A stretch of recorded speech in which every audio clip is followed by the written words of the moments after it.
We are live talking about long form versus shorts and how to choose the right format for YouTube. This Saturday live stream, we are once again joined with Roberto Blake. Roberto, great to see you. So how are we hear some air horns, we see some love coming in. So Roberto, we have been tasked because this is our, I think our fourth or fifth live stream we've done together now. And so, I'm hearing myself. I'm not hearing an Weird. echo from you on this side. All right, well, let us know in those comments. I'm not hearing it anymore. But what I will say is people have been asking, we've talked a lot about shorts, and shorts are great.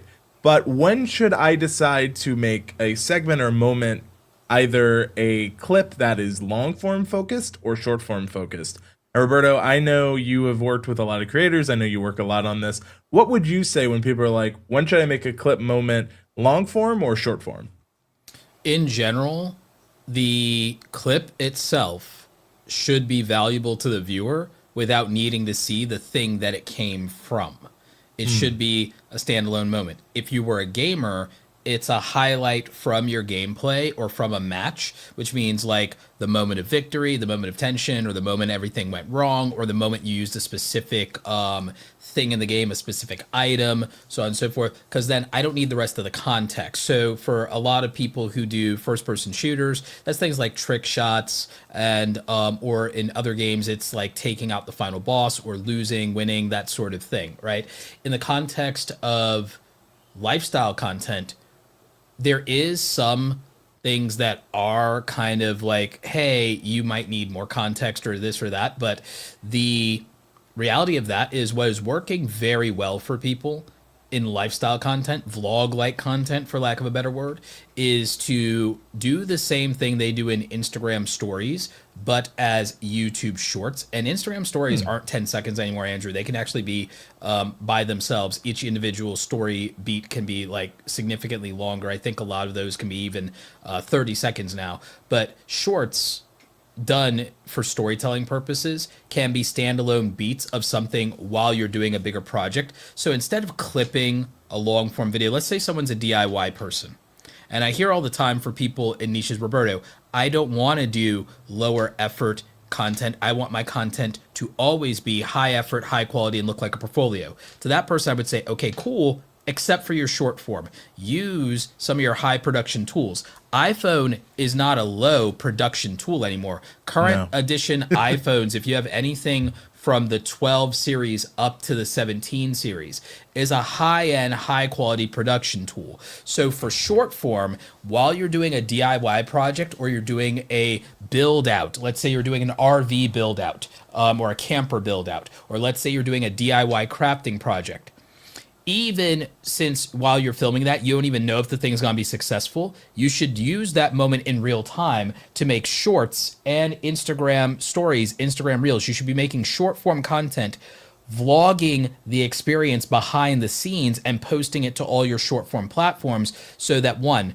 even if a project takes a month, you're not ghosting your audience for a whole month where they don't know what's going on. Two, if you have a project that is subject to failure potentially, then you're not going 2 months on a big project while ghosting your audience, not letting them know what the hell is going on. And they have this short form content across all of your platforms to have a more human connection to you, see the behind the scenes, see how hard you're working, and support you. Remember, if you're monetized with YouTube Shorts, people can send in super thanks, not just super chats when you're live, but super thanks when you recorded. And on short form, you could get $2, $5, $20 super thanks donations from just one viewer who really appreciates you showing up and doing the hard work, but also showing how hard you're working behind the scenes for this really big project. So that's an example for the lifestyle content, because I went with gaming because it's the easiest example of entertainment. But for lifestyle creators, vlog-like creators, I figure like DIY videos, travel videos.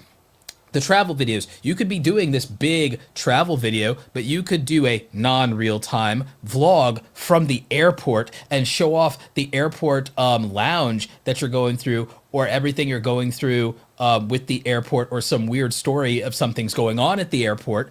And that could be something that people are just really interested in or excited about. Or again, before you do the big video and everything, there's nothing wrong with doing a micro series of short form for like a hotel review kind of deal, or a hotel tour, hotel room tour, suite tour, resort tour, whatever it is, right? So there's these little micro opportunities to do storytelling while you're doing this bigger lifestyle content. If you want to do high-end, high-quality, polished content, do the lower lift content as your short form, and it's not clipped from those bigger videos. It's filmed while you're doing those bigger videos in the behind-the-scenes process, and it humanizes you and your brand.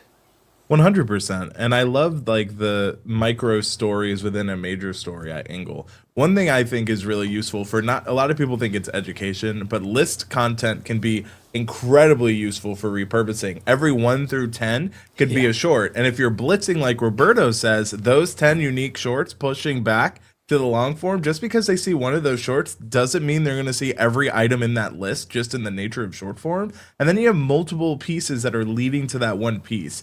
And so that really gives you a really good perspective. Another thing you mentioned is like talking about the airport lounges, talking about those other things, is like you're talking about what are human curiosities about the thing you are doing. Yeah. And I think that goes back to, you need to understand what your audience would want. And I think that also comes back to long form versus shorts, right? We had a comment a little bit earlier, that was saying that someone commented today about a short. They asked for a longer video. I forgot the related video option.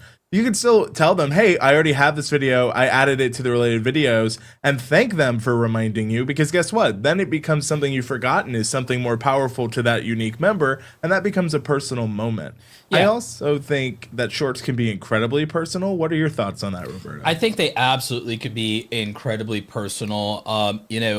People do that all the time in Instagram as it is with their stories, and those things can make for shorts as well. People could do personal stories and their audience might want to hear from them. It might be easier to just do that personal, very authentic thing. We have a friend, Terry Warfield, tight shirt Terry Warfield, from the tech and camera community. Unfortunately, while he was on a trip in Malta with Sony, he actually had a heart attack, and he used short form very quickly to update and let his audience know about it and letting them know he's okay. He also did short form to let them know what's going on with him, and a little bit of talking about healthcare and just making sure that you have the right thing set up, because if you travel and you're abroad in another country, you better know that your American healthcare doesn't necessarily translate.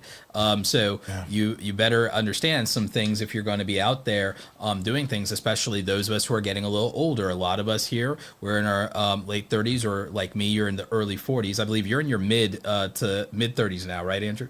I just turned 31, so... Oh, early 30s. You're early 30s, man. I keep forgetting how young you are because of how like smart you are, man. Jesus. But it's like, yeah, you're 10 years younger than me. You're like my little brother's age. You're like a baby to me. Like, so you're so smart. I forget that. But me, I just turned 41, right? You have to really think about these kind of things. So that's a moment of human connection with the audience. One, to let them know, hey, what's going on with him? Hey, he's okay.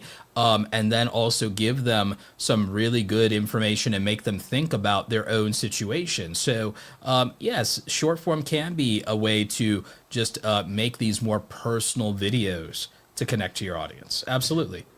And remember, on all your short form platforms, not just YouTube Shorts. I was going to say, and it doesn't need to be exclusive to, YouTube Shorts. And I think that when we continue to like talk about content and things like that, one thing people are worried about, and this is something I wanted to, get your thoughts on, Roberto, is people are like, will blitzing make me feel less personable? And I'm like, it really depends what you're clipping, right? And also, like, there are times and place for every type of content piece. Just because you're doing one thing this way doesn't mean it erases everything you've done, right? So I would love your thoughts on it, Roberto. I think that a lot of creators are also way too obsessed with the idea of the loyal audience. They can go into their analytics. That's going to be less than 1 to 10% of their audience is regular viewers, more than on every single upload. Even when you upload, for those of you doing the short splits, you can confirm this. For every single upload, for most of you, about roughly 50% or more, or very close to it, of every single video, even when you upload 5 or 8 videos a day, all 50% of every single upload is reaching first time viewers who have never heard of you. So everything is about a first impression. And a lot of you, because we see all of our own content, Andrew, so many of us keep thinking and projecting that onto the audience as if they've seen everything and they have gotten bored or they see all the insider. That's just us projecting our own insecurity, because we see everything and we edit everything. So every video we make, we've seen it 5, 6, 7, 8, 9, 10 times because we've sat there, we shot it. So we saw it then when we shot it. We saw it 3 to 5 times when we edit it. We reviewed it before we post. So we've seen the same bloody video every time we make one, like 5 to 10 times. So of course we feel like bored or, oh, I've heard this before, feel repetitive. But more than 50% of the audience has never seen you before. And the casual viewers that make up 30 to 40% of the audience for every single upload may have watched something from you in the last 5 months. That's not a lot of continuity there. So even the casual viewers are not people showing up every week. They're just people who may have seen something from you in the last 5 months. And then your loyal viewers, just because it says regular viewers, doesn't mean they're showing up every week either. They might have shown up every month once or twice in the last 12 months, 6 to 12 months. So that's what that means. So for a lot of you, that's the case. Also, 80% of your views usually come from non-subscribers. In fact, Homekeeping Channel says she had 67K in October, and less than 1% of her subscribers watched from that month. So that is wild. So a lot of you are just projecting onto an audience you've imagined in your head that doesn't actually exist in reality. And the data in your YouTube analytics dashboard would tell you what's up and what the real deal is. The other good news with Short Splits is you'll be doing so many videos and you'll see so much data that eventually you'll stop having an emotional attachment to every single video, which is a really good thing to happen for you. 100%. You'll stop obsessing. And I think that that's also something that we've been talking about as we go through these, is that the audience you think you have and the audience you actually have don't always align. And I think that that's been, someone said, I thought I had a much bigger audience. I have 20,000 subs, but it turns out I only have 2% returning. Like they said they only had 2% returning in one of the comments we got, right? So but they also shows, probably have 26,000 subs, but they probably for the last 90 days have probably, if they looked at it, reached over 100,000 unique people. So stop thinking your audience is your subscriber count, and stop thinking it's your regular returning viewers either. Your actual audience is every single unique viewer that you reach, which could be hundreds of thousands of people, even as a small channel in a 90-day period. Because I'll tell you this, I don't sit there and think to myself, oh, wow, like if you don't show up to every speaking engagement across the country that I'm doing, you're not some loyal audience member. No, you are an audience member for me, loyal or not. You're an audience member for me if you show up at any of my speaking engagements. And when that's a room of that many people, I go, okay, every single human being in this room matters. So stop worrying about your subscribers only or returning or loyal viewers. Again, this is an unhealthy attachment, Andrew, that people have. Like, you know, it's like I'm supposed to be the Sith Lord of YouTube. I'm sitting here quoting the Jedi about unhealthy attachments. No, but I think we get attached to ideas more than actual execution, I find, especially when it comes to our own content. Because like we've talked about it, sometimes what might take you 10 minutes to like film and like 2 hours to edit exactly right, people skip over it and they never saw it, right? So it's about managing time. And I think going back to like long form versus shorts, especially like if you're using OpusClip, a lot of people think it's just for shorts form, but you can actually do 16:9, 1x1. You can do a lot of different formats, right? So it's not only about that short form. You can even select in Opus different time lengths. And I think that if you're clipping in that way, right? Because shorts on YouTube are at the time of this stream and replay, 3 minutes and less. So if you are looking to maybe clip, a lot of people use podcast examples for like long form clipping. Podcast, reaction channels, news, commentary, gameplay. Those are some of the best. And if you're doing business content, if you're doing public speaking, for example, like me, I could take stuff from my keynotes and I could clip that. No, 100%. And I love those examples. People were asking, are there any more examples that you could think of, Roberto, for their content when it comes to long form clipping? Because they think, and again, keep in mind, they think they're doing well on shorts, but they're curious on that mid form clipping. Sure. So for the videos over 3 minutes, for clipping videos that could be over 3 minutes in long form, and they don't all have to be 3 minutes or higher. You could still make a 90-second video and make it horizontal and not have to do a vertical short for it.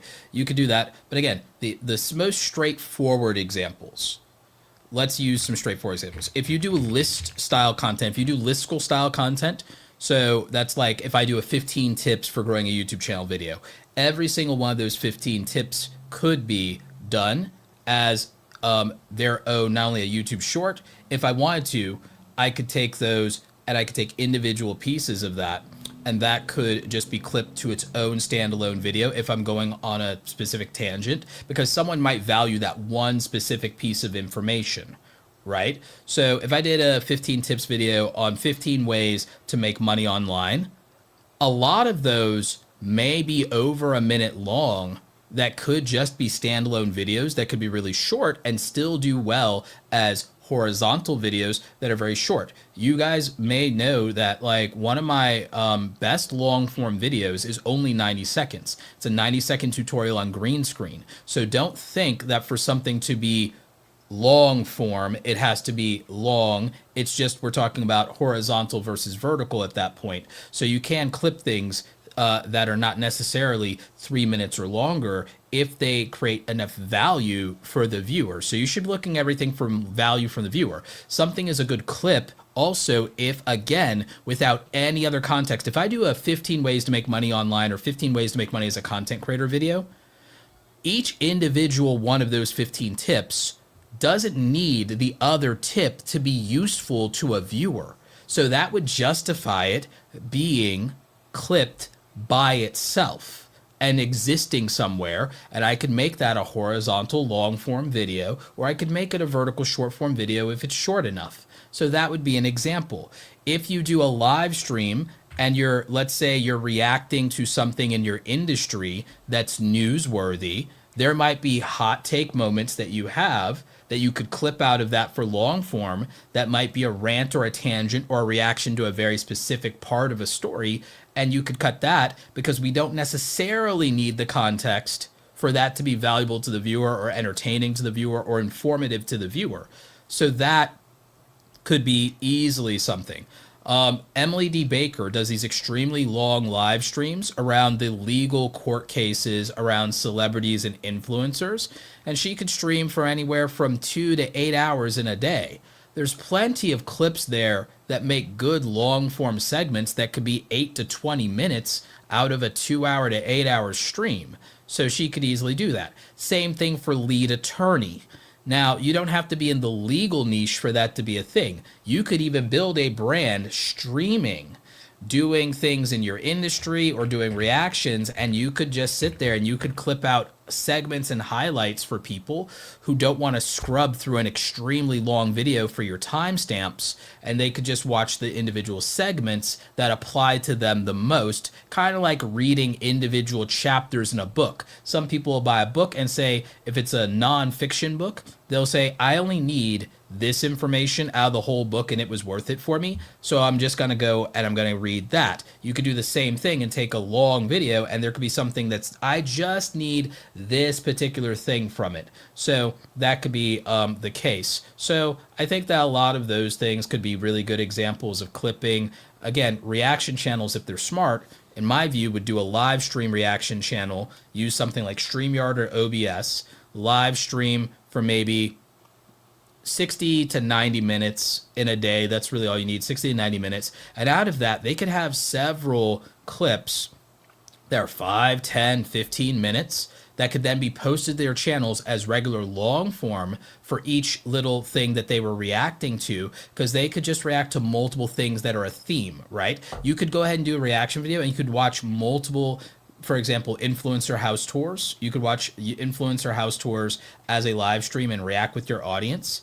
And you could clip every single house tour. You could clip like, XQC's house tour, the FaZe house, Pokemon's house. You could clip each one of these house tours and it could be a standalone video. You can edit a little bit and add context if you want to in OpusClip, because you could film some segments and then upload pieces of things I forgot about this or whatever, and put it in there even with OpusClip. You could sit there and do that.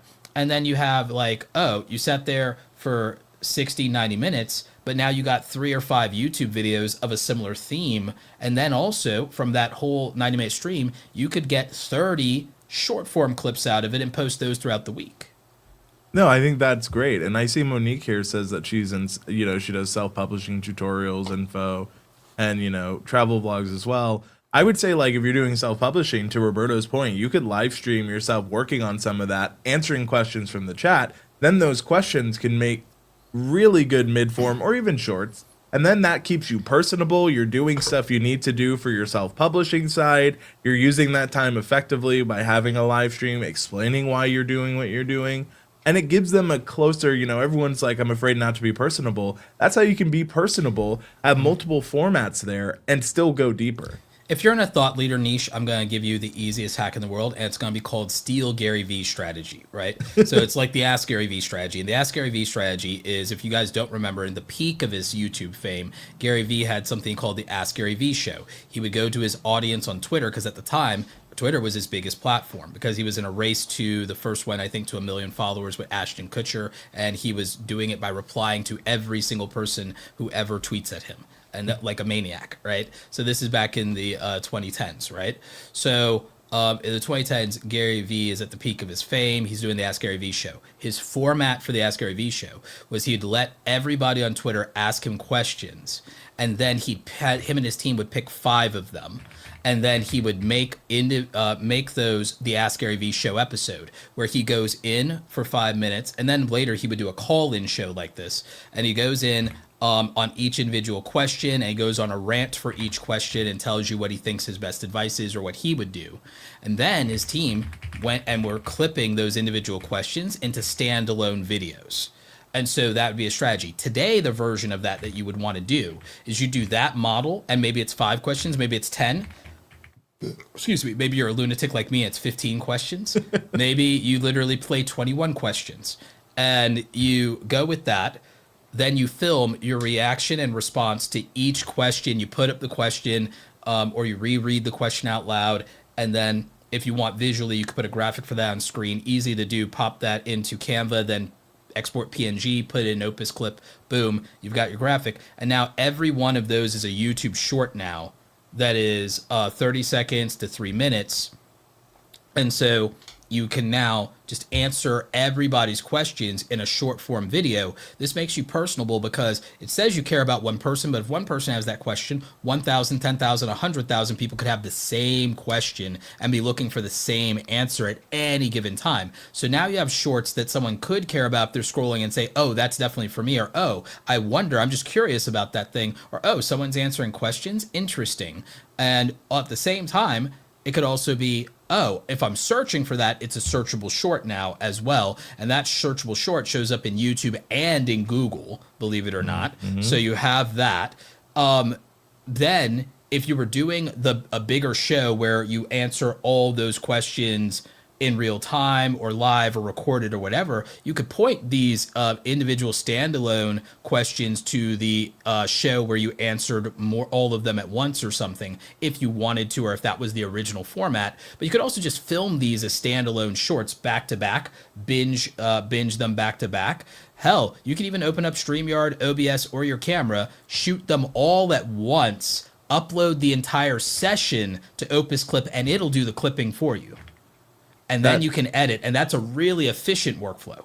No, that's incredibly efficient. And like the fact that it's that easy to do is just another strength, because it's easier now than ever to create content, whether you're filming it yourself, you're using third-party softwares and tools. Like the barrier to entry with like even the stuff we have in phones nowadays is insane, and it's more accessible than ever. Exactly. So, I mean, you could literally just do that. You could set your phone up on a tripod, and you could just go, and it's just that simple. And you could do that, and that would give you, for those who are worried about with the short splits, how am I going to get 5 to 8 shorts or 3 to 5 shorts in a day, Roberto? If you're in an info niche and you know your stuff cold, and you are an authority, or you're trying to build yourself as an authority, you can easily do that. and it would be really simple and straightforward, because people who are looking for the information, they don't need it to be fancy editing. The automated text captions on Opus and maybe popping up a graphic with the question would be more than enough editing for them to feel that they don't need the YouTube has us spoiled as far as long form, high effort, high edited content, but also people are kind of getting over that. And in information based niches, they are bloody well getting over it. They don't care. I didn't come here for editing, I came here for answers. And as someone who does public speaking and does panels in the real world, I am telling you that a lot of you are overvaluing editing, especially in an information based niche. Most of you are 30 like Andrew, so or in your 30s like Andrew. That means for half of your life or more, you all grew up watching YouTube, and you end up watching people do all this over editing stuff, and you grew up probably watching entertainment YouTube more than anything else. So in your mind, YouTubers do all this editing and do all this fancy stuff. I promise you, in the real world, if you have an audience that's looking for information and they're over 25, they're over 30, they're over 40, they do not care about your editing. They care about good audio, they care about good lighting, they care about good presentation, and they care about good information. If you're reaching a female audience, they care about aesthetics. And, if it's a female creating content for females, yes, they will judge your hair, makeup, and nails. I do think that, but that goes back to knowing the audience you have, and that just because someone is vocal doesn't mean that they're representing the majority. I see that mistake a lot. A lot of times people will cater to one comment and they spend hours on a video for one comment. And what you might have actually done is just answer one person's question and made a video for that one person. And then it had no real value outside of that one person. I see that happening. And never make videos for your haters. Never make videos for your haters. Like, it's just not worth it. I'll be honest. It's like most of the time they're not worth acknowledging, and most criticism is not valid because most criticism isn't factual, and most criticism is not someone who knows the details of your operation. Someone who wasn't there on set that day, someone who is not a 10-year veteran in your industry or in your niche, probably most of their criticism isn't valid. Now, again, does someone have to have all of that to have an opinion? No, they can have an opinion. But again, it may not be a valid opinion because, by the way, Andrew, if you give me an opinion without ever asking me what my goals were or what I'm trying to achieve, how useful is it? Not at all. Not particularly. Most of the time, it will not be, because that would just mostly be you projecting either what you assume my goal is or what your goal in my position would be. And that's a big leap of assumption because we're not the same person. No, 100%. I think back to Ted Lasso that says most people are judgmental, not curious. And a little bit of curiosity goes a long way.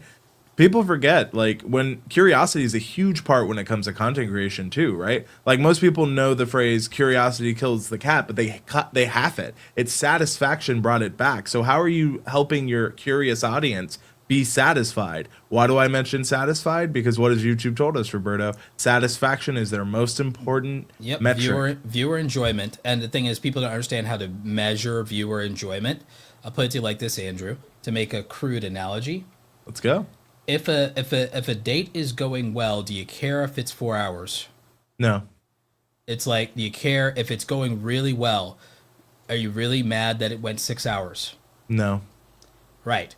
If you're enjoying something, you don't want to leave. You want more of the same. If something was going well, you want a round 2, a round 3, a round 4, a round 5, maybe even next 5 years, right? Yeah. So we have a very clear way to measure viewer satisfaction. Did you dip out early and say, I'm out? Nope. Bad first impression. I'm out. Or did you stay? And even after you stayed, did you come back? Did you want to see us again? That's the key. So we measure viewer satisfaction by early abandonment rate in a video at the first 15, 30-second mark, but also completion rate of the video of, did you stay to the end? Are you with me to the ends of the earth? Are you here? You know why somebody really enjoyed a movie and respected the work that went into a movie? It's the people that stay for the credits. Yeah. And aren't there just because, I think there's going to be a special secret thing. And they're like, no. It's like me, when I enjoy a film, I stay to the last of the credits out of respect for the filmmakers. It's something I've been doing since I was a kid. I actually encouraged my family as a kid. I was like, let's stay to the end. One, I'm like, well, I want to read about these jobs. Maybe I want to work in the industry. I want to read about this. And I also said, hey, I think we should stay out of respect to everybody who worked on this. They did a lot of work to get their name up there, and we should, read the names. And after that, like, my parents started saying, okay, like, if that's what you want, like, yeah, that makes sense. And it's like, you know what, that's fair. Let's go ahead and just stay to the end of the movie. It's no big deal. We don't need to go home rushing to fight traffic anyway. So I look at that, and it's just an aside as a story to say that's someone who genuinely loves movies from the bottom of their heart. That's someone who enjoyed what their thing. But if a movie's going badly, you see people walk out of the film and demand a refund, right? So that's like an example of what dissatisfaction looks like. So you know what dissatisfaction looks like? It's when a lot of people leave. You made a bad first impression in the hook of the video. They didn't even give the video a chance. Yes, it might have gotten better as time got, but like, so your video might not be bad, but your intro certainly was, your hook certainly was. So you made a bad first impression, and they didn't give you a chance. Same thing with somebody might meet you for the first time, be really interested, really curious about you, and then you open your mouth and you ruin it. It's like why they say sometimes never meet your heroes. Some of you, there's somebody that you've worshipped from afar, and the experience of them within 30 seconds destroyed the illusion. So the expectations have to match the reality that you're delivering on for viewer satisfaction, and truly satisfied viewers stay to the end, and they don't mind your call to action. They don't mind you pitching them another video or some product or sponsor, because they were so satisfied with what you did that they don't mind sitting through there if that supports you, or they don't mind clicking on something to check it out if that supports you, and they feel like, this, what's the worst it could be? They will give you that chance. Those people also, if they're wildly satisfied, YouTube has a stat people don't look at called AVP. Average view percentage. Right. That stat could mislead some of you in the sense that you look at that and you are thinking of it and you're not remembering that an average includes the worst outcome and the best outcome. So you kind of want to take it with a grain of salt. What I do, Andrew, is I subtract everyone who didn't give the video a chance in the first 30 seconds. Do I use that and say, okay, maybe I need to refine or sharpen up the hooks or get to the point? Sure. But I subtract everyone out of that, and then I start measuring, okay, of the people who stayed, how many of them stayed to the end? Of the people who gave it a chance after 30 seconds, how many people made it to the end? And what you'll find is if your AVP, your retention rate, is something like 30%, but your drop-off rate in the beginning, you lost 30% of the people at the beginning, well, here, of the people who gave you a chance, if you got 35%, that means that 50% of everyone who gave you a chance was so satisfied they stayed to the end credits. That's actually a very good video. You don't need an AVP to be in the Mr. Beast ranges of 50+% to have made a good video that satisfied people. The other way you'll know satisfaction exists is, what do majority of the comments say? Yeah. If the majority of the comments are positive and only like 1 or 2 of them are negative, or 1 of 2 out of 10 are negative, lean toward the consensus of the majority of those people and take yes for an answer. And by the way, do you really need to value the opinions of people who are rejecting you? No. I would say no. And I think that that's also a great way to look at it too, is like understanding that a lot of this is based on those averages, right? Like even click-through rate. One thing I had to explain to someone, they're like, well, how do you determine click-through rate? Well, YouTube says the average, right? Even within that, people will often forget that there's a lot of flexibility, but there's also a lot of learning ability in your data. I think one of the learnings that I've been really seeing as we go through this is just how many people think that shorts are still this unknown, entity for them. And I hope as we keep going, we give more insight. Well, that's why I even developed everything that I put into the short split strategy with what I said on X. I'm making a video about it where people is like, just use this YouTube short strategy to grow your channel or something like that. I haven't decided the title yet, but basically it'll break down everything that has worked with the short split strategy. I'll use the data from my clients that have let me use it, and I'll post screenshots of that early on to dispel skepticism, because once they see numbers from like Jake and Eric, there'll just be no debating some of this stuff going forward. in terms of, and Lemove plays over in France on the UK, like they'll just see the numbers and there'll be just no arguing with it at a certain point. It also is a good hook for my video to literally just show a crazy number on screen from someone doing YouTube shorts and how much money they made, and then like, okay, I need to stick around for this video. This isn't theory. This is okay, I've never seen that before. Oh my god, this is, you know. So I want to like show people what the truth is. This is why I gave you guys definitive terms. I said upload this many shorts in these ranges, and I said here's my recommendations for lifestyle, entertainment, and education. I said spread them out 35 to 60 minutes apart for the most part. I said that. Here's how to decide to link to long form, and here's how many to link to one long form video, and here are the circumstances of what qualifies linking to that long form video. Okay, boom. Oh, what time of day? Start early, let them accumulate. Like, start early. All right, cool. Do I need to, how long do I need the blitz for? I say 90 days, 6 months, or forever. Like, okay, so that's what it is. I basically have, to my knowledge, almost any question you could have about shorts. Oh, do titles matter? Transcripts matter most when it comes to shorts. Titles, they're not clicking on, they're seeing them. You can use titles to influence how people feel about the short they're watching, ironically enough. But as a discovery mechanism, remember, this isn't long form. Long form is about getting people to click. Titles make people click. Short form, they're scrolling. It's a different experience. The title can tell them how to feel about what they're experiencing, or it can add context. So there's that. Oh, well, what about music? Me? I don't value it that much for most content. If you need to set the tone, fine. But if you're a gamer, you don't need it. The music and sound effects from the game are entertaining enough, and they're also what the person expects. And plus, they may hate your taste in music. So a lot of you are too focused on this music thing, but one, I don't necessarily think it helps you just because of the viral music trends in TikTok per se, but also that gives you a vulnerability. Remember, TikTok had a bad negotiation with Universal Music Group and muted millions of videos, and then people deleted those videos, but when negotiations were over, they said, okay, we're making those videos sound, we're turning it back on, but those creators had already deleted millions of videos and weren't making money on them anymore. So that's a problem. So again, I don't like the liability of using popular music in something. I go with, hey, either use within the YouTube audio library, use something with Epidemic Sound, or buy a license, but don't sit there and go, oh, gee, popular music, just because they say you can do it. I don't trust it because I don't trust the record labels. I pay for a license. I have a financial, contractual, legal binding agreement with them if I pay for something. If I just trust it or trust fair use, it's up in the air and they can change their mind. They can alter the deal and then I have to pray they don't alter it further. So yeah, that's that. I don't want to deal with that. So I don't want to deal with Lord Vader at the record company. The you know, so it's like, you know, Empire, it's like Empire Music, you know. So like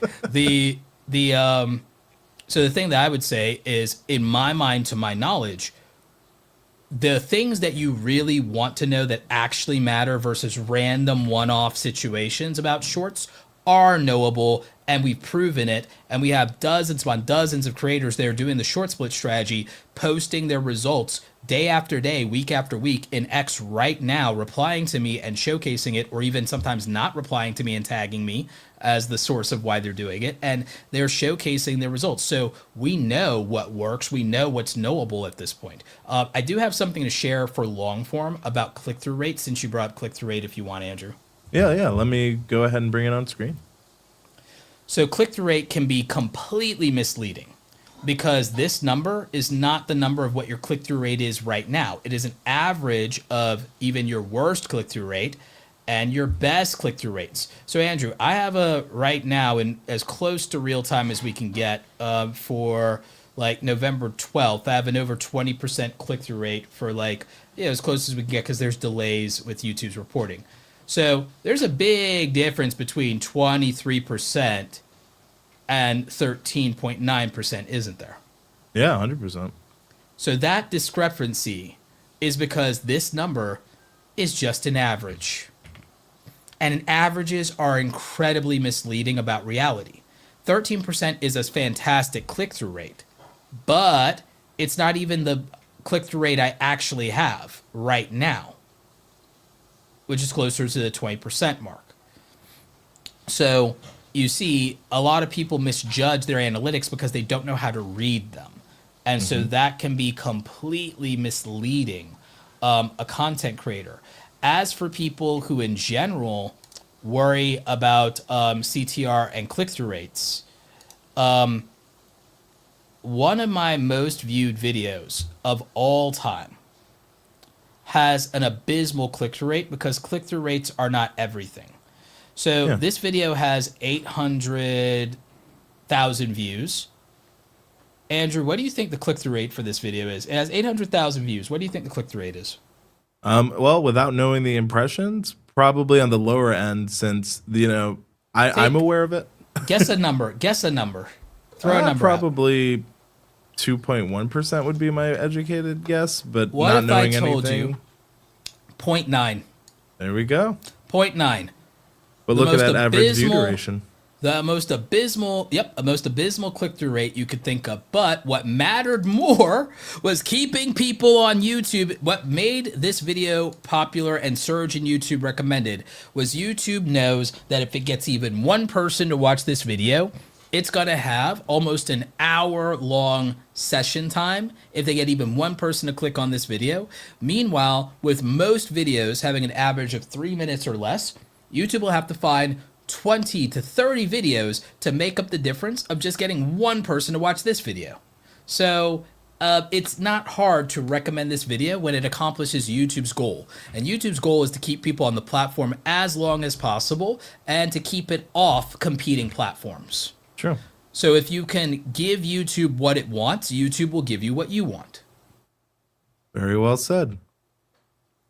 Now, when I look at like those analytics and I think about what YouTube wants, I also think, YouTube will tell you need to be thinking about what your audience wants. And I think to go back to, the difference between mid and long form clipping is you won't know until you test things.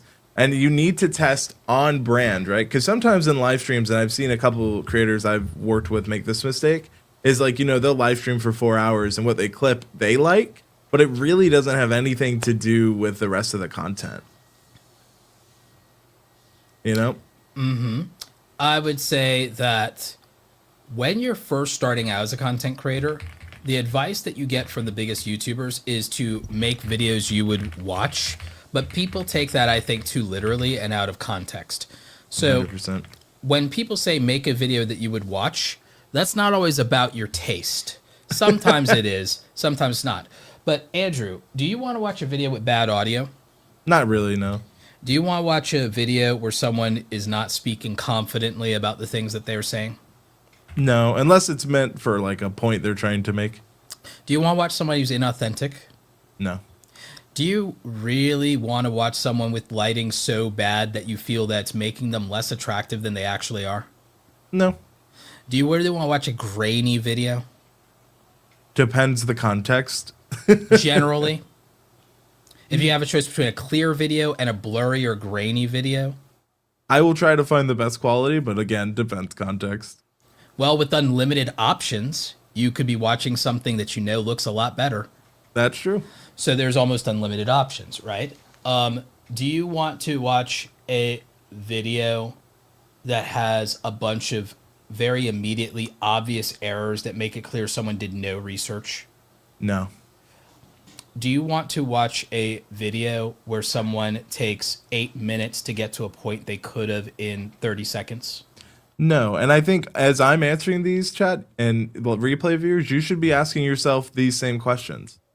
So making a video that you would watch is not about, make a video about the thing you're most passionate about. It is literally understanding what is worth somebody's time in a world where they have unlimited options, and understanding that whatever they're choosing to watch does have a threshold of acceptable quality. And again, your iPhone is good enough in most cases to break through that threshold of acceptable quality.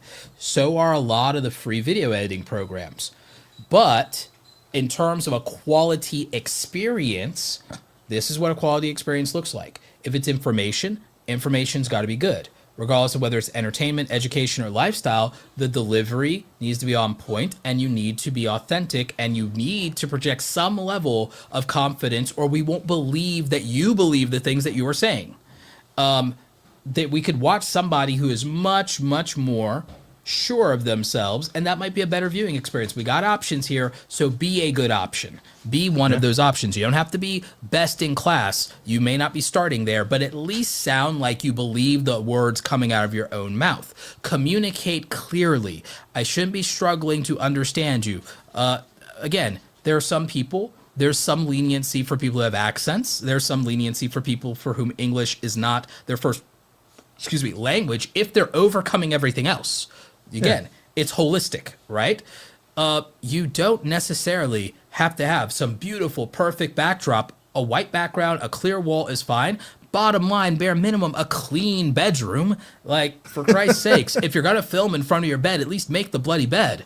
Like, so there are those things, right? So there are just some basic level things that make a video enjoyable versus making it unwatchable for the majority of people. They don't care that you're new. They don't care that you're inexperienced. They don't care that you're small. What they care about, because you don't care about that, you won't watch somebody that isn't doing what you think is the bare minimum when you have an abundance of exceptional options, and you could always just watch a bigger YouTuber that's doing the same thing.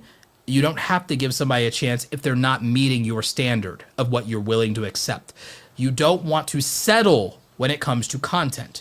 So that's what is actually meant in many cases by make a video that you would actually watch.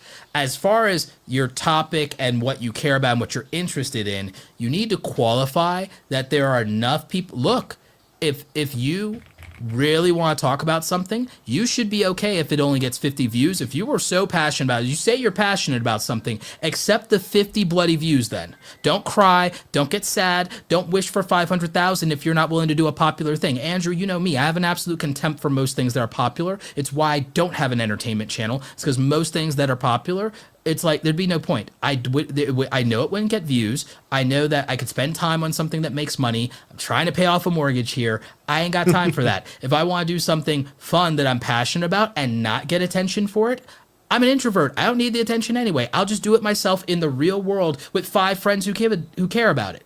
Like, I'll just do it with 5 friends who give a crap about it. I don't need 50 strangers online for that thing if it's not going to satisfy my goals when I could have an audience of 5,000, 10,000, 15,000 people who will do that. That's more monetizable because, again, I'd feel differently if I was 15, but Andrew, I'm 41. You know, it's like I got a mortgage here. If I ain't got bills to pay, I'm making different content.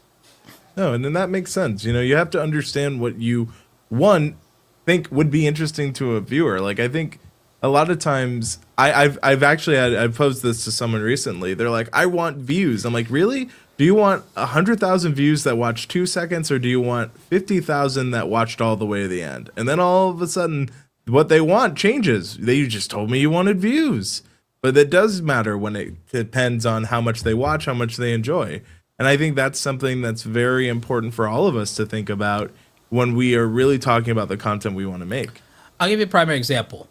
Something that is obscure but could get views, because someone here is asking about it in the chat. Rana's animation, I think. Yeah. 8K video quality. Most people don't care about 8K video quality because most people can't afford it. However, if you want to do something about 8K video quality, do you know who cares about that? Camera enthusiasts, the kind of people who love camera gear. I'm a camera guy, right? I got crazy lenses. We're getting some now. This is a $2,600 camera lens, Andrew. Yeah. This is a 135 millimeter Sony G Master lens, okay? Yeah. So there are only certain people who care about this. I know that the total addressable market for this is a certain amount because I know there's a certain amount of camera enthusiasts because a certain amount of camera sales every year still. There are new people entering that market. There are people upgrading their gear. There are people that have been in the market for 20 years, switching between Canon, Nikon, and Sony, for example. So here's the thing. If I cared about 8K video, I'm not doing an animation channel. I have to be doing a camera channel because that's who cares about it. I have to be doing a camera channel or I have to be doing a tech channel.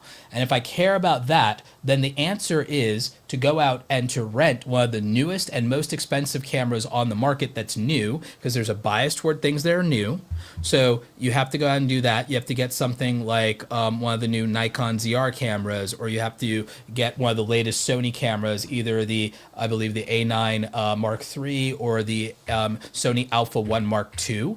Then you want to go and shoot something interesting that most normal people could care about, and you want to use that 8K logo the same way people used to use the 4K logo a couple of years ago. You want to use an 8K logo, and then you go to some place like Zoo Atlanta, or you go on safari, or you go to the Galapagos, or you go on a undersea exploration thing where you can film out the window underwater, or you go and you film with that camera with a waterproof cage in a tank where they put you in the tank with the sharks, and you film that sort of thing. Or you film in 8K while skydiving, and you do that. That is a video that has a curiosity factor that even someone who's not a camera enthusiast can care about if it's adventure content shot in stunning 8K quality. You just gotta remember, most people don't even have a device that can consume 8K video quality and display 8K video quality. It's going to be really, really nice 4K. They don't even have something like that. And most people cannot afford a device that shoots in 8K quality. So if you want to do that, you got to plan the logistics. So it's got to be, you go to borrow lenses or lens rentals or somebody like that. If you're not going to buy it out of pocket, you rent that equipment, you get the insurance on it in case something goes wrong on this adventure, and you go and do that. You go and you shoot a sporting event in 8K from up in the stands. You get decent seats. You go to a Falcons game or something like that, or to a Hawks game or to a Capitals game, and you go and you shoot either hockey, football, soccer, or baseball in stunning 8K, and you show what it can do, and you show what the slow-mo can do upscaled to 8K, and so on and so forth. And those are like the only things you could do about 8K video that people would actually care about. But this is a very narrow and specific niche, but the only ways to get general audiences to care about it is just they might be curious, I've never seen 8K video before, or I could watch sports ball or wild animals in 8K and be interested and curious about that, especially if you're only going to take up 2 minutes of my time. So that video would be a horizontal video, because to my knowledge, you can't do 8K YouTube shorts, to my knowledge. So you do a horizontal video, and you do something, and you put the 8K logo in the thumbnail so people know that's shot in 8K. You put shot in 8K in the title, and you do something wildly interesting that a normal person would care about. And in this case, it's adventure, it's outdoors, it's sports, it's wildlife, it's insects, it's jumping out of a plane, it's being underwater, it's those type of things. And that's the thing that has the potential for evergreen views, long form views over time. And that video doesn't need to be incredibly long to get to deliver on its promise. That video could be anywhere from 2 minutes to 5 minutes, and that will work. And if you want retention on that, one of the best things you could do is go to something like licked and licensed music from a well-known song and put it and edit it to that licensed music that you now have a license through, and they can sit through a song they're familiar with while watching that thing, as long as it fits the tone of the video. Boom. That's how you would do that thing. But again, this is a very narrow niche. And again, if you don't have the skill for that, you don't have the access to the equipment for that, you don't have the understanding of what those kind of viewers value, and again, you don't have access to the events that a general audience cares about, you're disqualified from making a video in 8K footage or about 8K footage. You're disqualified from that because you either don't have the knowledge, the access, the materials, or the capacity to make a quality video about that. And also, I know that, especially in animation, sometimes like a studio might be asking, you might get that from a client, but just because it comes from one client doesn't mean that's what your audience overall cares or knows about.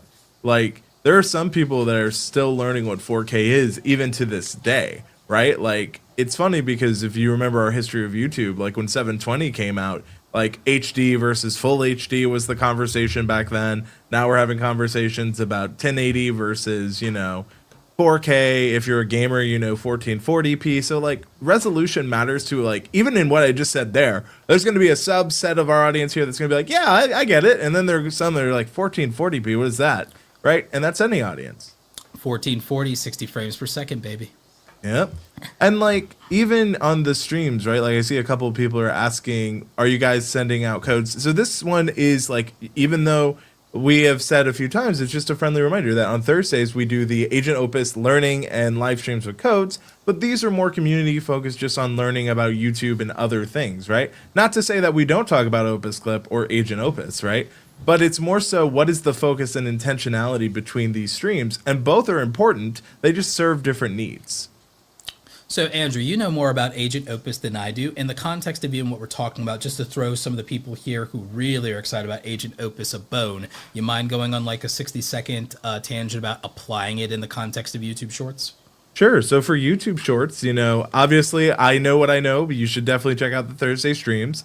But like a lot of times when we're busy or too quick, like all we can do is record a voiceover. The fact that it has a built-in motion graphics thing that makes really surprisingly great motion graphics design can help you while you're on the go or at an event like Roberto and I are at, or maybe you only have 20 minutes to do a video, which is a real thing for a lot of creators. They only have 20 minutes here or there in a day. It can help you by sourcing. If you have your writings, you have articles you want to source, you have like things, it can help you make better content still in your voice, even if you don't have time to film. If you do have time to film, of course you can throw that in there. But most people, if you're doing things quickly, the fact you can make really good high quality content based on articles, based on your content, based on your writings is impressive.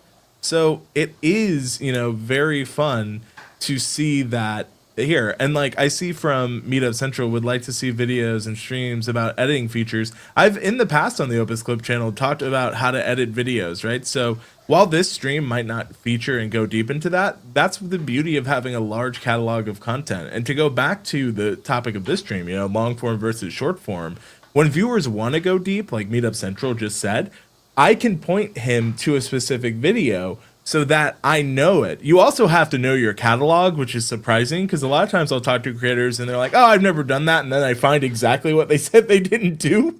And I'm like, what's this? And they're like, oh yeah, I just forgot about it. I'm like, if you don't know your numbers, how will your audience, Mm-hmm. Exactly. And you made all your content. So if you don't remember and know everything, how do you expect an audience member, unless they're a fanatic, like me, I might know things about Star Wars that George forgot, There are viral shorts about even that. Like there are times where like, Dave Filoni and like you look at Sam Witter and like now I'm going really deep. But basically, Padme and Padme met Anakin's family, and Padme like once before, and they already met. Like it's like, I want, like he was supposed to talk to the ghost of his dead mom, and it's like, oh, I want you to meet my wife. They met before in episode 1 when he was a child.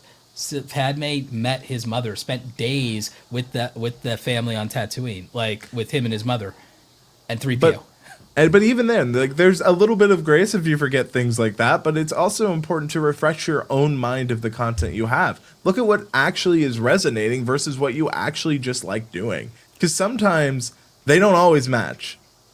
Oh, yeah. I mean, I found, for example, my audience really, really cares about monetization, but I also found there's a component of my audience that really also likes a motivating message that still doesn't feel like fluff, but feels like they're still encouraged to keep going. Because I found that the working class content creator who works 40 hours a week, which I talk about quite a bit, and people appreciate that I'm like one of the only people talking about this and acknowledging you might be working 40 hours a week, have a family on top of that, still got to take care of yourself as an adult. You got like 10, 20 hours at most in a week, at best, to make content in that situation. Here's what you should be doing if that's you. If you're a full-time creator, it's different. Most YouTubers, especially the big YouTubers, almost all their advice goes to 2 specific extremes I found. They're projecting what they wish they could have done when they were small and don't acknowledge how inaccessible that is, because for them, it's not so wildly inaccessible because they became successful young.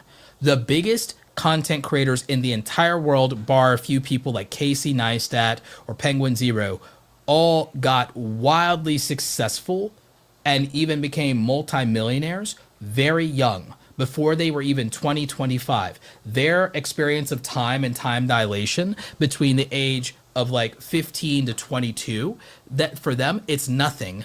And so they don't understand the idea that someone might be starting content as an adult, or might not, like, or may have been struggling for years, may started the same time as them and never made it, and now have all these other life responsibilities, started a career, had a job. In their mind, you could just work really hard and you'll be a millionaire. In their mind, it's like they're very disconnected from the reality of the everyday person. A lot of them never worked a regular 9 to 5, 40-hour-a-week job for 5 years. IShowSpeed, for example, the biggest streamer in the world, and I'm not hating on him, I actually really respect the kid. But again, taking advice from him is a little bit difficult if you take into context that by the time he was 17 years old, he was a millionaire. He only worked as a server part-time and never had to do it 40, 50 hours a week for 1 year. And it's his only work experience, and he hates it, and so much is just like, oh, just make content.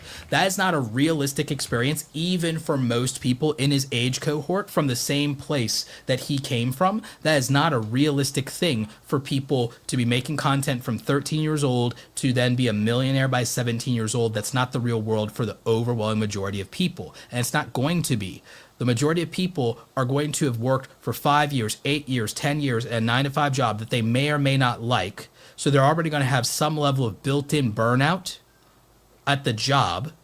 It's going to translate into an escapism through the content they started as a hobby or a release, where they really want to do things they're passionate about because they've had to make compromises at work all day. So again, I have sympathy when I tell people, oh, niche down, or hey, the thing you're passionate about may not have an audience. I understand the resistance, because I understand that burnout and experience, because I worked for other people from the time I was 16 years old all the way till I was about 28, about to turn 29 years old. I worked for other people. And then I didn't immediately become a content creator. I became a freelancer working my own business, still working to build other people's businesses, other people's dreams, just on my own schedule, which probably was an arguably worse sleep schedule. So, and then still made content. And so I actually can relate to that struggle bus creator in a way that the younger cohort of creators, most of your young creators, IShowSpeed, Mr. Beast, all these people, they never worked a 9 to 5 job. They all only went to college for like 2 months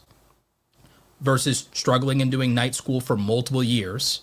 And so people in their 20s who live in the real world and have had to get that job that they don't like, in their 30s, been doing that career for 10 years, in their 40s, been doing some of the same things for a decade or two, the advice that they give often is disconnected because it doesn't acknowledge the reality of what they've done and what they've been through.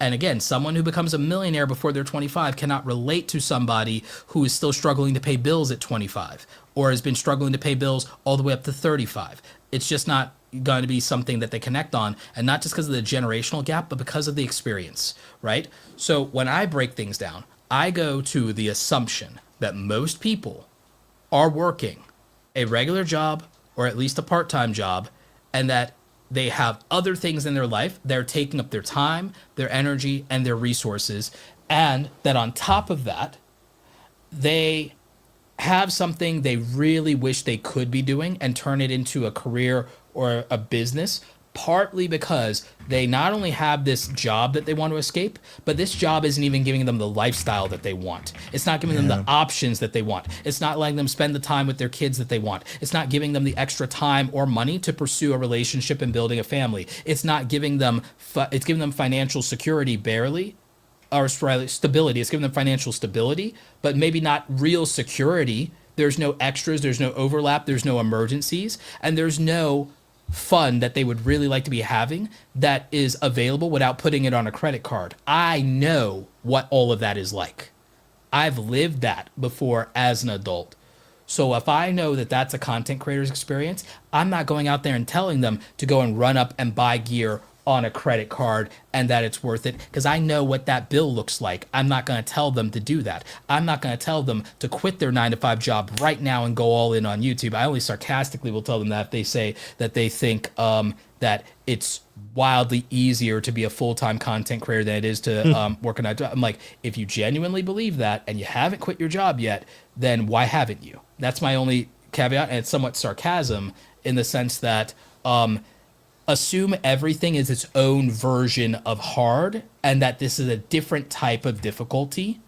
The difficulty that we will experience when you become a full-time content creator, if you're ever blessed enough to be in that situation, is you will realize that the on and off switch is a lot harder to throw because maybe you like what you're doing.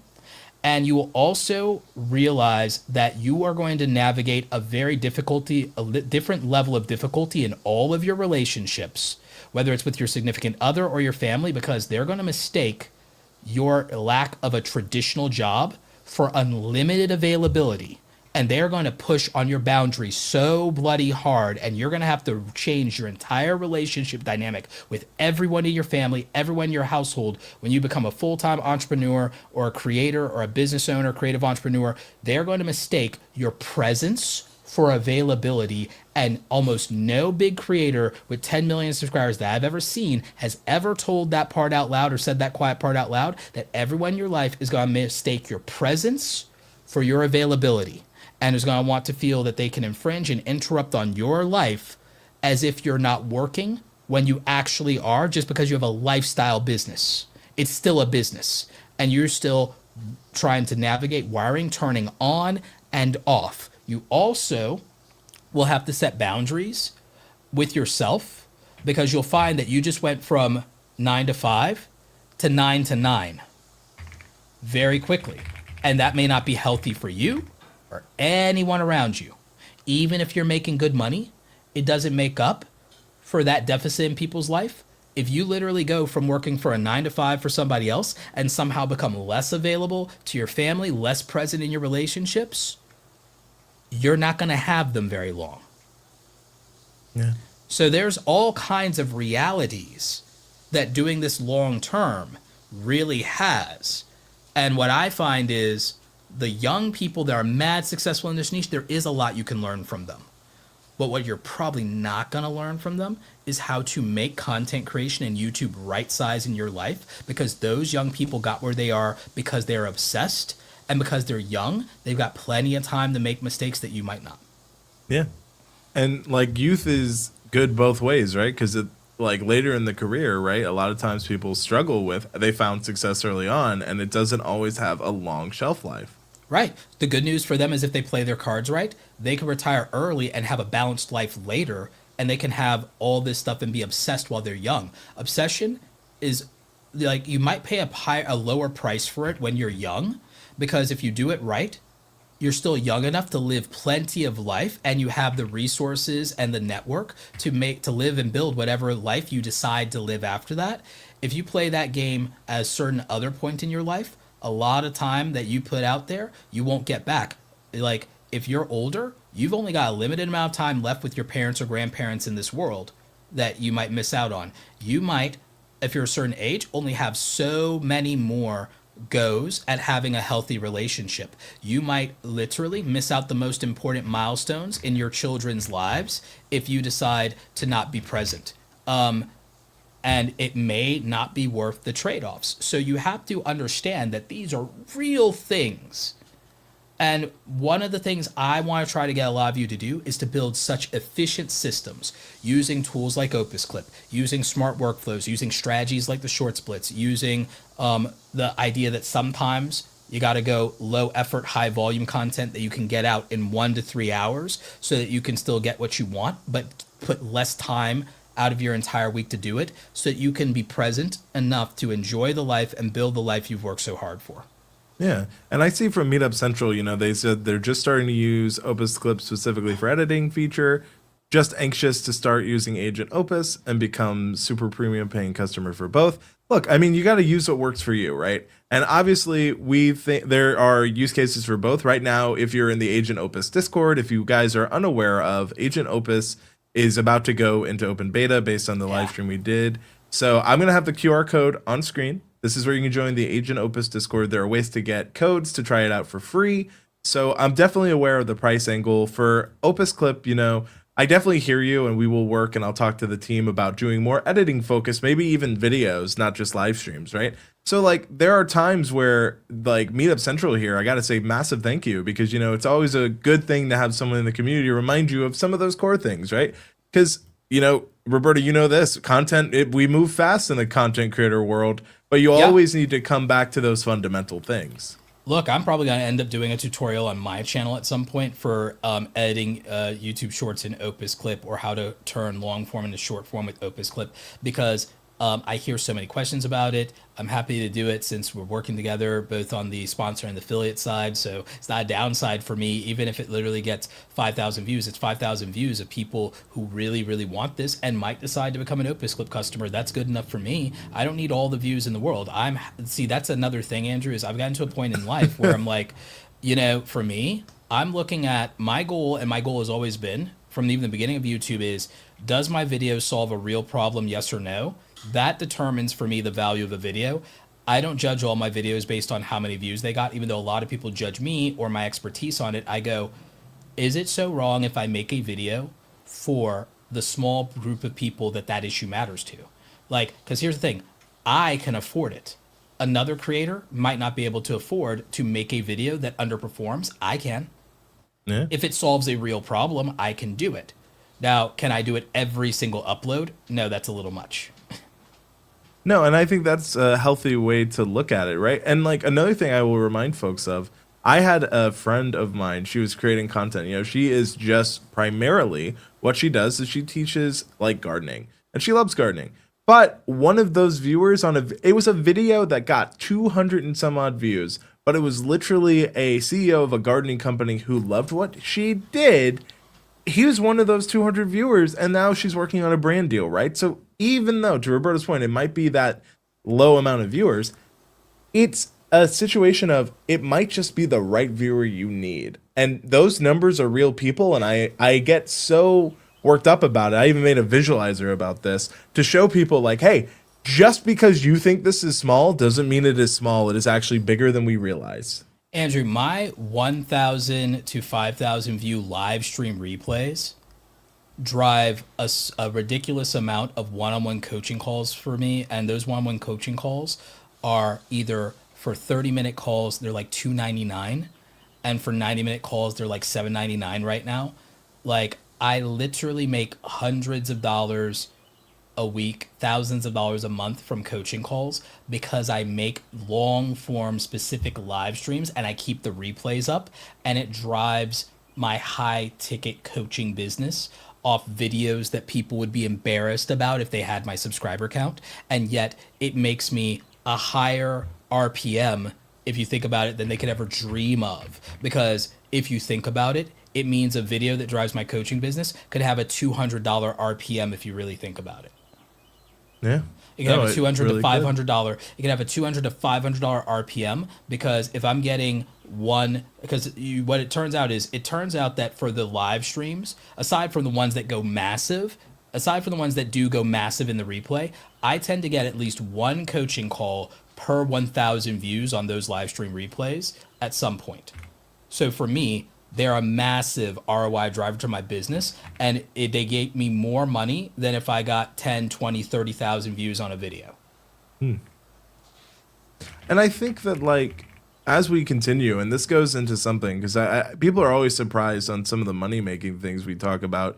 Shorts are really good for that too. And I think that could even easily be, I mean, if you think about it, Roberta, that was one of the first things we talked about, but maybe we talk about other ways to make money when it comes to YouTube and all of this. Oh, absolutely. Even with the new product tagging automation feature that YouTube's been doing and everything, and I've been sitting in their product tagging bootcamp, the tagging for YouTube shopping makes massive money. And if you have your own products and you do YouTube Shorts and you use the tag feature, you could be making money. If you do a product review channel, tech channels, beauty review channels, again, when me and my brother get Creator Gear Guide really up and going and we get the YouTube shopping feature for tagging products and everything like that, we're going to make so much money off the DJI products. Andrew, my brother's name's Andrew. Like, Andrew, like my community tab post I did a while back on getting DJI microphones. And I was also looking at, I did something about a new DJI camera I bought. I literally, just for doing a community tab post, made like $60 because I Wow. tagged YouTube product tagging a community tab post that took me less than 5 minutes. I made $60 in 5 minutes because I used the That's YouTube crazy. shopping community. Yeah, it's like, think about this. So think about a beauty or makeup channel that did meaningful showcase and roundup things 3 times, 5 times a week, just using their YouTube community tab without even making a video. Just doing that would make real money from that audience off the affiliate links for that.